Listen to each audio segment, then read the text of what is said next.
13, ainda no versículo de número 13, eu quero estudar com você, eu quero fazer uma breve meditação. Apocalipse 1, verso 13, a gente leu ontem, só que daí eu falei um pouco e só que não concluí o versículo de número 13, ok? Diz assim, até o Filho do Homem nós estudamos, né? E no meio dos 7 castiçais já descobrimos o que é os 7 castiçais. Um semelhante ao Filho do Homem, nós já estudamos isso também. Vestido até aos pés de uma veste comprida e cingido pelo peito com cinto de ouro. Vestido com uma veste comprida. Aqui está um detalhe muito importante. Vestido com uma veste comprida. Por que é que o texto aqui no versículo de número 13 está dizendo que ele estava vestido com uma veste? Ele estava vestido com uma veste comprida, né? Dos pés, né? Começava nos pés, ó. Vestido até os pés vestido até os pés com uma veste comprida. Por que veste comprida? E quem é que usa esse tipo de veste? Reis e sacerdotes. Nós já aprendemos aqui sobre reis e sacerdotes. O que é ser rei, o que é ser sacerdote. Nós já aprendemos.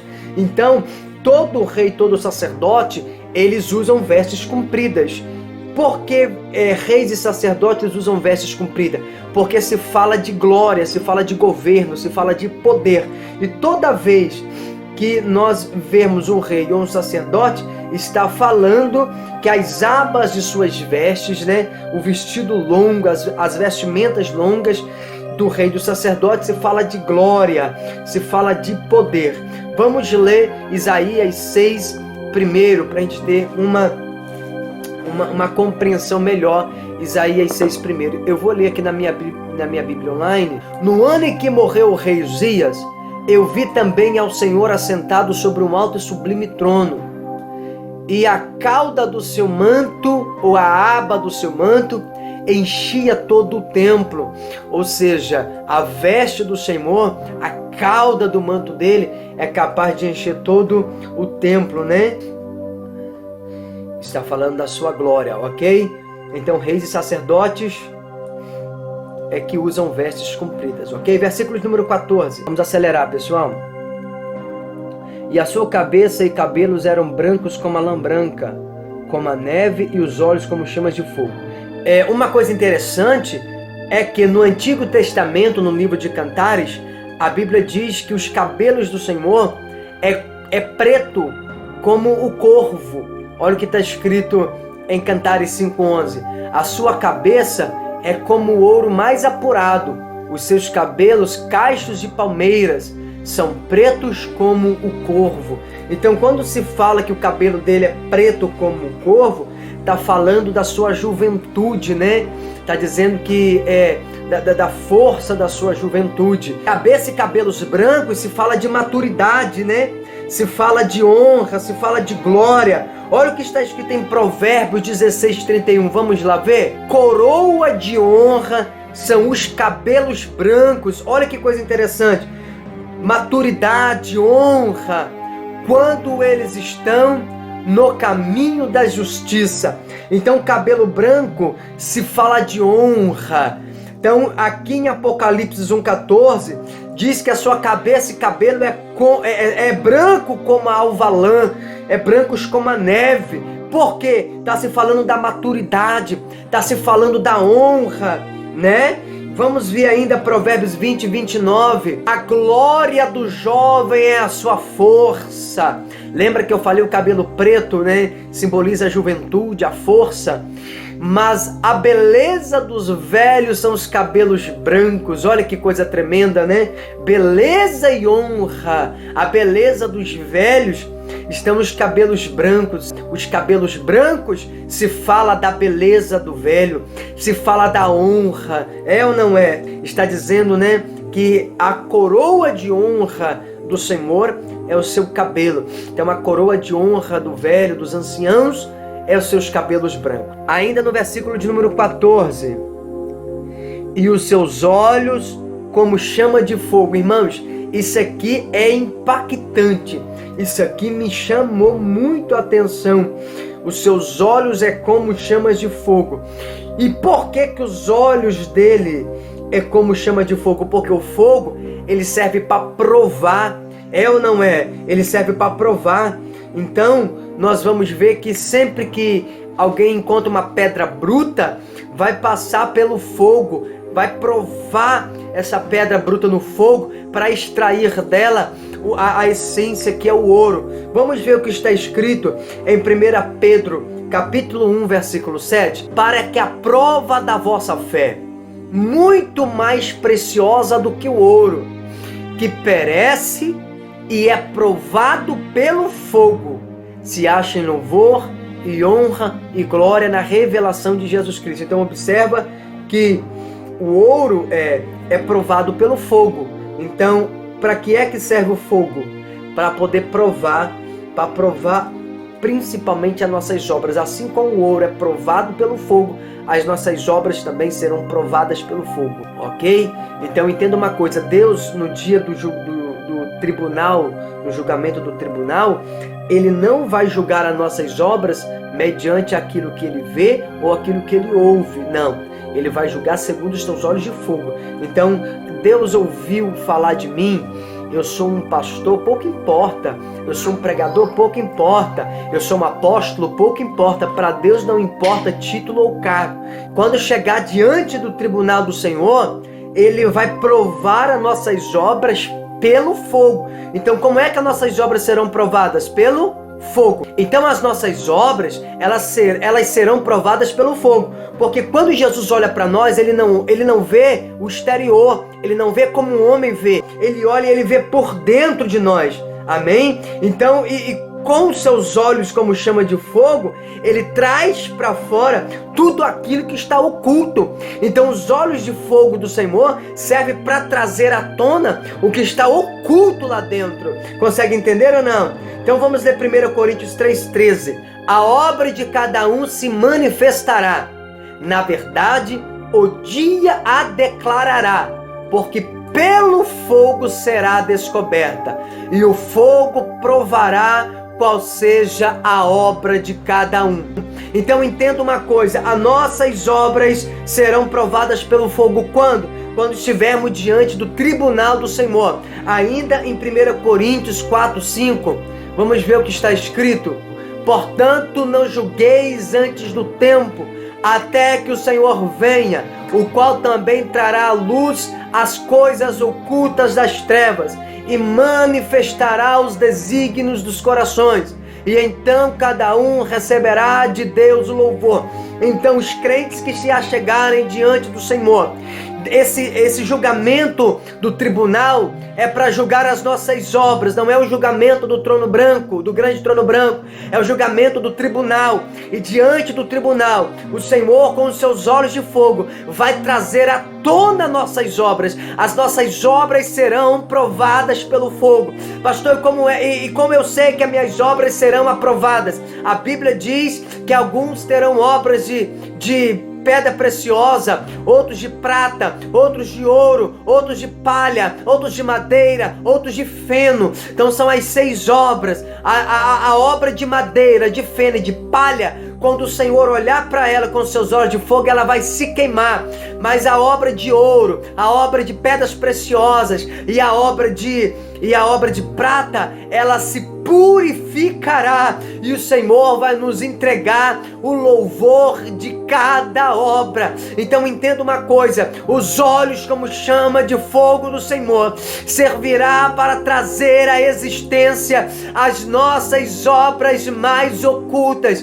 Os olhos como chama de fogo do Senhor servirão para trazer à existência aquilo que não existe. As nossas mentiras que estão escondidas, elas virão à tona. Aquilo que hoje nós fazemos, que os olhos humanos não é capaz de ver, que escondemos do povo, os líderes, os pastores, os irmãos pregadores que escondem mentiras, que escondem adultério. Os olhos do Senhor vai revelar, os seus olhos como chamas de fogo, vai provar a nossa obra. Aleluia! Aleluia! Os olhos servem para sondar e para vasculhar. Então entenda uma coisa: os olhos como chama de fogo do Senhor significa que nada vai ficar oculto diante de Deus.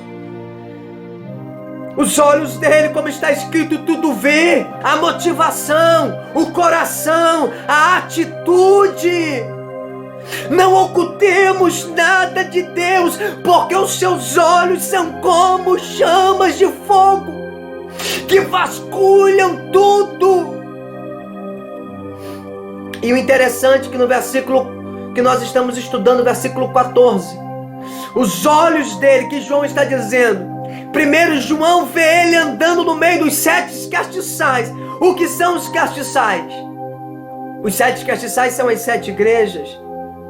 E o que isso quer dizer? Isso quer dizer que os olhos do Senhor estão sobre a igreja dele. Não adianta alguém tentar se esconder, porque os olhos dele estão observando.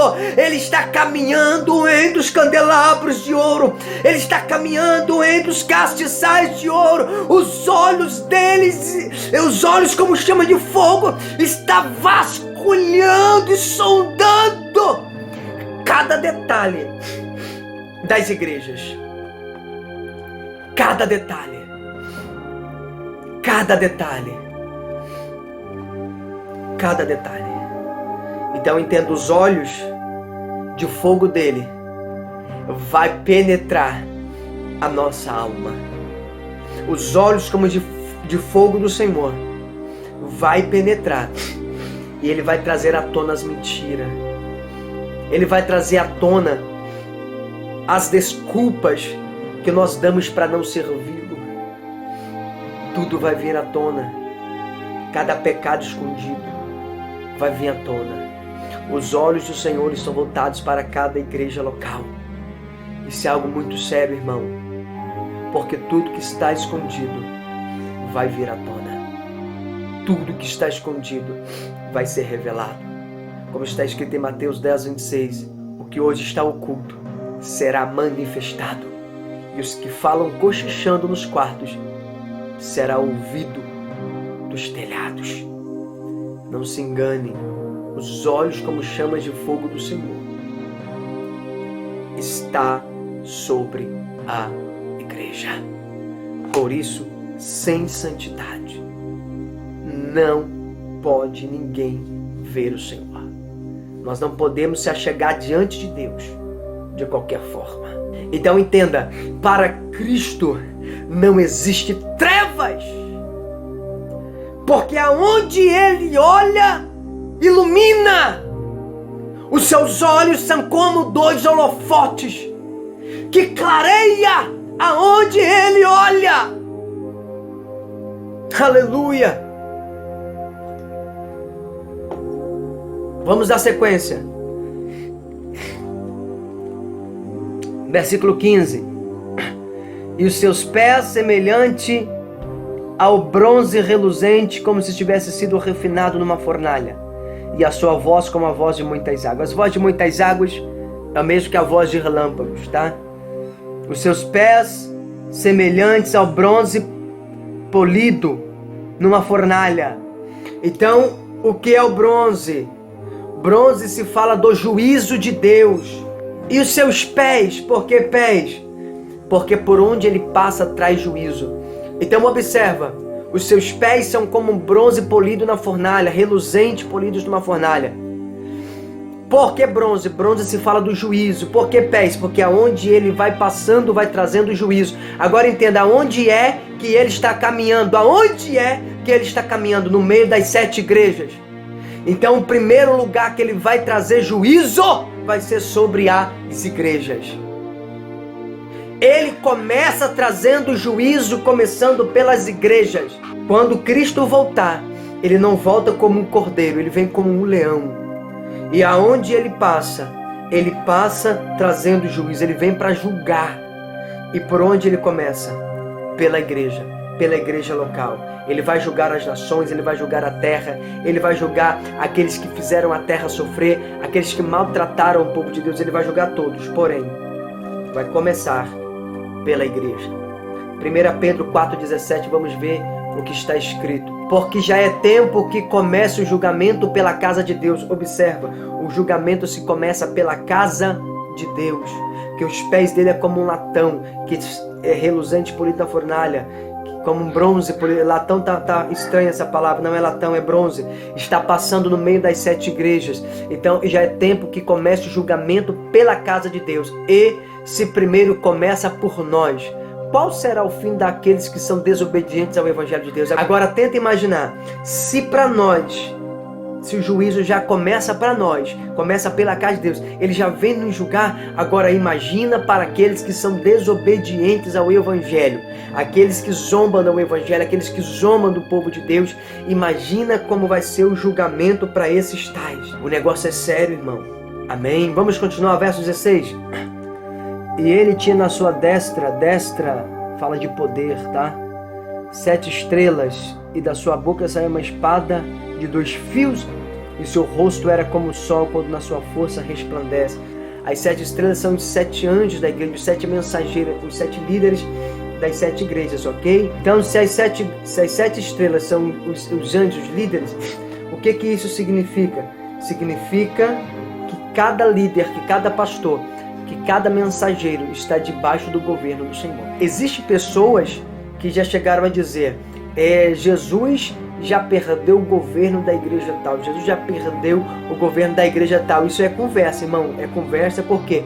Porque à destra dele, ou seja, na sua mão direita, está o governo, está o poder de quê? Dos anjos das igrejas, da sua liderança. Então, Jesus não perdeu o governo da igreja. Coloque isso na sua cabeça. Independente de qualquer coisa, Jesus continua sendo o governante. Ele continua na direção. Jesus perdeu o controle. Não perdeu, não. Continua na destra dele. Continua nas suas mãos. Ok? Então, vamos continuar o texto. E da sua boca saiu uma espada de 2 fios. Aqui a espada não é uma espada mesmo, de espadachim não, tá? Essa espada se fala do sopro, se fala do Espírito. Então essa espada se fala da palavra de Deus. Como está em Efésios 6,17, tomai também um capacete da salvação e a espada do Espírito, que é a palavra de Deus. Então a espada que sai, essa espada aguda que sai da boca dele, não é uma espada do Jet Li lá não, tá? Dos espadachim não. Essa espada é a palavra dele, é o espírito dele. Então o espírito é o ruá dele, tá bom? Essa espada, ela vem para ferir as nações, ok? Ela vem para ferir as nações. Então essa espada, ela vem para ferir. Só que observa que essa espada, ela está primeiro começando pela casa de Deus. Isso é importante a gente sempre notar, tá bom? Então os olhos como chama de fogo está trazendo à existência o que estava oculto nas igrejas, e logo que traz para fora o que está oculto, ele vai arrancando com seus olhos, vai provando as obras, ele vai trazendo para fora. Então ele começa a andar trazendo juízo, julgando, e depois ele vem ferindo. Ele começa a ferir. Essa espada é para ferir, ok? Vamos ver o que está em Apocalipse, capítulo 19, versículo de número 15. Vamos ver o que está escrito, né? Aqui, ó. E da sua boca saiu uma aguda espada. Essa espada daqui do versículo de número 16. É a mesma espada, para ferir com ela as nações. E ele as regerá com vara de ferro, e ele mesmo é o que pisa o lagar do vinho, do furor e da ira do Deus Todo-Poderoso. Então observa, essa espada vem para ferir as nações, mas observa que sempre começa pela casa de Deus. Versículo de número 21, ainda em Apocalipse 19, verso 21. E os demais foram mortos com a espada que saía da sua boca do que estava sentado sobre o cavalo, e todas as aves se fartaram das suas carnes. Então, observa que ele vai ferir a espada a muitos e vai servir como uma ceia para as aves do céu. Ok? Até aqui? Então, o que a gente precisa entender? Essa espada, ela não é uma espada do ninja lá da China, não. Essa espada é a palavra que sai da boca do Senhor. Ok? Olha o que está escrito, Apocalipse 2,16. Olha o que está escrito em Apocalipse 2,16. Arrepende-te, pois, quando não, em breve virei a ti, e contra eles batalharei com a espada da minha boca. Então observa que a espada que está saindo da boca dele é o Espírito, ok? É o Espírito do Senhor, amém? Então, essa espada, que é o Espírito, que é a palavra, como é que funciona? Como é que ele vai trazer juízo? Como é que ele vai trazer morte e vai ferir? Essa espada é quando ele falar, por exemplo, enquanto ele estiver governando, ele vai dizer não chova, e não vai chover. Ele vai dizer haja praga, e as pragas vai vir e as pessoas vão apodrecer de pé, ok? Então é o juízo do Senhor. Com a espada dele, ele vem ferindo as nações, ok? Até aqui, vamos dar sequência. E o seu rosto era como o sol quando na sua força resplandece. Então, nós sabemos que o sol é o astro que tem maior resplendor, maior do que qualquer estrela, maior do que a lua. Então, dando sequência, versículo 17: e eu, quando o vi, caí a seus pés como morto, e ele pôs sobre mim a sua destra, dizendo, não temas, eu sou o primeiro e o último. Então, detalhe, eu quando vi, caí como morto. Por que ele caiu como morto? Porque todas as pessoas que viram a glória de Deus não suportaram, né? Continuar de pé. Ezequiel 1:28, o aspecto do arco que aparece na nuvem no dia da chuva, assim era o aspecto do resplendor em redor do trono. Este era o aspecto da semelhança da glória do Senhor. E vendo isso, caí sobre o meu rosto e ouvi a voz de quem falava. Então, Ezequiel ele cai quando ele ouve essa voz, quando ele vê esse resplendor. Quem vê a glória do Senhor cai como morto mesmo. Por quê? Porque a glória dele é pesada, né? É o doxa, não sei se você já ouviu essa expressão, mas o doxa significa o peso da glória de Deus. E capítulo 2, verso 1, disse-me, filho do homem, põe-te em pé e falarei contigo. E então entrou em mim o Espírito, quando ele falava comigo, e me pôs em pé, e ouvi o que me falava. Agora entenda, Ezequiel cai, e quando ele cai, ele precisa de alguém para levantar ele. E quem é que vai levantar Ezequiel? A espada entra nele. O que é a espada? É o Espírito, é a palavra de Deus. Então eu já quero dizer para você, quando você dizer assim, estou caído, não tenho mais força, o que você precisa fazer? Você precisa ouvir a voz do Senhor, porque ouvindo a voz do Senhor, o Espírito entrando dentro de você, ele te dá força e ele te coloca de pé. O que é que te coloca de pé? O Espírito, o sopro do Senhor, a palavra dele, é a espada dele que traz você, que traz vigor, que traz poder para você, é o que te coloca de pé, ok? Versículo de número 18. E o que vive, fui morto, mas eis que estou vivo para todo sempre, amém. E tem as chaves da morte e do Hades. Nas traduções já está inferno, já falei sobre o inferno aqui, tá? Então é do Hades, né? Mais conhecido como inferno, mas na verdade é o Hades, né? E agora observa um detalhe interessante. Ele tem as chaves da morte e do inferno. Antes de Cristo, quem é que tinha a chave da morte e do inferno? Hebreus capítulo 2, vamos ver quem é que tinha a chave. Hebreus 2,14. Agora entenda, Hebreus 2,14. E visto como os filhos participam da carne e do sangue, também ele participou das mesmas coisas, para que pela morte aniquilasse o que tinha o império da morte, isto é, o diabo. Então quem é que tinha o império da morte? O diabo. O diabo era quem governava. A chave da morte e do Hades. a chave da morte e do inferno, né? Para você entender melhor, estava tudo com o diabo, mas a Bíblia diz que o Senhor agora tem a chave da morte e do Hades. A chave da morte e do Hades está na mão do Senhor.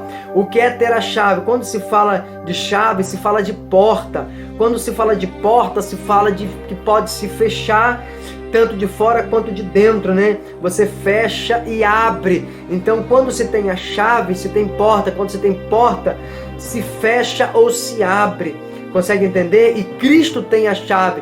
Quando se diz que ele tem a chave, significa que ele tem autoridade sobre aquilo. Ele tem autoridade sobre a morte e sobre o Hades. A autoridade da morte e do Hades, ou da morte e do inferno, está sobre Cristo.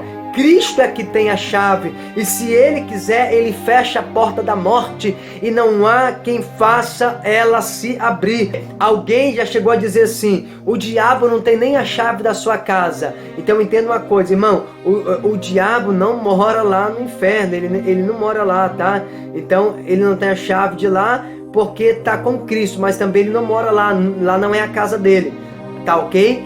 Ele mora nas regiões celestiais. Nas regiões celestes onde ele mora, tá bom? Então a chave do abismo, a chave da morte, do Hades, do inferno ali, estava tudo com o diabo, mas Cristo veio e tomou. Só que vai chegar um tempo que Cristo vai pegar essa chave e vai devolver ela, vai colocar ela na mão do diabo novamente.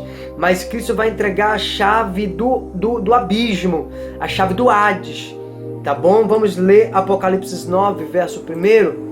Apocalipse capítulo de número 9, verso de número 1, diz assim: e o quinto anjo tocou a sua trombeta, e viu uma grande estrela que do céu caiu na terra, e foi-lhe dado a chave do poço do abismo. Então, aqui o Senhor entrega para Satanás. Quando é que ele vai entregar para Satanás a chave do abismo, a chave do Hades? É durante a grande tribulação. Então, durante a grande tribulação, Cristo pega a chave e entrega na mão do diabo, tá?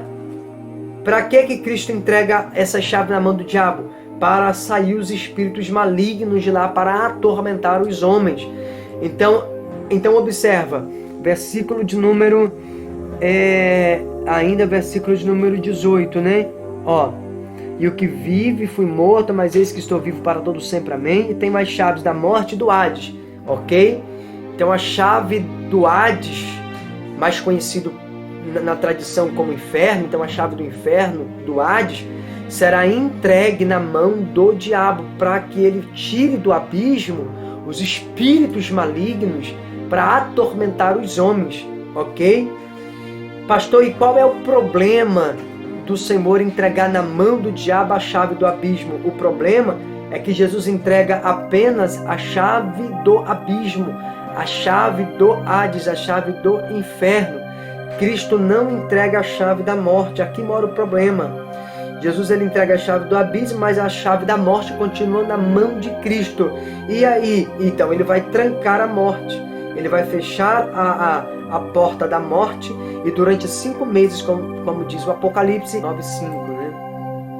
E foi-lhe permitido não que os matasse, mas que por 5 meses os atormentasse. E o seu tormento era semelhante ao tormento do escorpião quando fere um homem. Então observa, durante 5 meses a morte vai fugir. Por que ela vai fugir? Porque Cristo entregou a chave do abismo para o diabo, mas continuou com a chave da morte. Então durante 5 meses a morte não vai poder, eu quero morrer, não vai poder, ok? Não adianta tentar procurar a morte durante esse tempo, porque a chave da morte está na mão do Cristo, e Cristo vai trancar a morte durante 5 meses. Isso é sério, né, irmãos? Então, e esses espíritos malignos vão atormentar o homem como o tormento do escorpião quando fere o homem. Então é tenebroso, né? A morte vai fugir. Amém? Então o negócio é sério. Versículo 19. Escreve as coisas que tem visto. Circula isso aí, ó. Tens visto, e as que são, e as que hão de vir, né? Depois destas. E as que depois dessas há de acontecer. Então, versículo 19. está dizendo, escreve as coisas que vistes, então é o que ele viu. O capítulo 1 aqui, ó. O capítulo 1 é tudo que João viu. Então, por que escreve as coisas que vistes? Tudo que ele está falando até agora foi tudo que ele viu. Então, todo o capítulo 1 aqui, João está vendo as coisas que vistes. As coisas que são, as coisas que são é o quê? É que são agora, presente. Então, está falando das igrejas, né? Agora a igreja que está atuando. Então, é o período das 7 igrejas, capítulo 2 e 3. As coisas que são, você pode marcar, é o período das 7 igrejas, é o capítulo 2 e capítulo 3. E as coisas que hão de vir, é o capítulo 4 até o capítulo de número 19. Então, versículo de número 19 escreve as coisas que tens visto, as coisas que viste, as coisas que são e as que hão de ser. Então, as coisas que vistes é o que João viu, capítulo 1. As que são é o período da igreja, capítulo 2 e 3. E as que hão de vir, capítulo 4 até o capítulo de número 19. Beleza? Versículo de número 20. O mistério das 7 estrelas que vistes na minha destra e dos 7 castiçais de ouro. As 7 estrelas são os anjos das 7 igrejas e os 7 castiçais que vistes são as 7 igrejas. Então aqui ele está falando do mistério das 7 estrelas. Ele está explicando, né? Que viste a minha destra e dos 7 castiçais. Então ele está só resumindo. Eu vi. Então no versículo de número 20 ele está trazendo só o resumo. Que os castiçais são as igrejas e as estrelas são os anjos da igreja. Que tanto um quanto o outro continuam na destra do Senhor. Continuam no governo dele e no poder dele. Amém? Irmãos, e por enquanto é isso. Hoje eu vou me ater apenas nesses versículos, tá bom? Hoje eu dei uma aceleradinha porque a gente, como tem muito detalhe, cada texto aqui, irmãos, a gente teria que trazer no mínimo 10 versículos. 10 versículos aqui para você entender de uma forma tremenda, de uma forma muito mais ampla e mais profunda, tá? Mas eu estou trazendo aí 2, 3 versículos, um versículo para comparar, só para você ter uma ideia. Ok? Senão a gente levaria dias e meses e anos aqui e não sairia do lugar, tá bom? Então, você que tem vontade de aprender mais, de ter mais conhecimento, Deus vai preparar a oportunidade para a gente fazer uma imersão, né? Uma submersão aí, que a gente tem um projeto de uma submersão que você vai passar dias a fio comigo em uma sala privada, ok? Então, no capítulo 2 e 3 eu vou falar na próxima aula, eu vou falar dos 8 conjuntos de 7 coisas, tá bom? Na próxima aula eu vou falar dos 8 conjuntos das 7 coisas, que são aí as 7 igrejas da Ásia, tá bom? Que Deus te abençoe e fica na paz do Senhor Jesus. Meu Deus, mais uma vez eu quero te glorificar, eu quero te agradecer, porque até aqui o Senhor tem nos ajudado, tem nos sustentado com a destra da tua justiça, que o teu Espírito, poder e magnitude seja revelado. Obrigado pela vida de cada aluno que aqui está. Que esta palavra seja de suma importância para a vida deles e para os corações deles, em nome de Jesus. Amém. Deus te abençoe e até a nossa próxima aula. Não deixe de comentar sobre essa aula, compartilhar com os amigos, pedir para se inscrever e amanhã a gente vai falar sobre as 7 igrejas da Ásia. Deus te abençoe.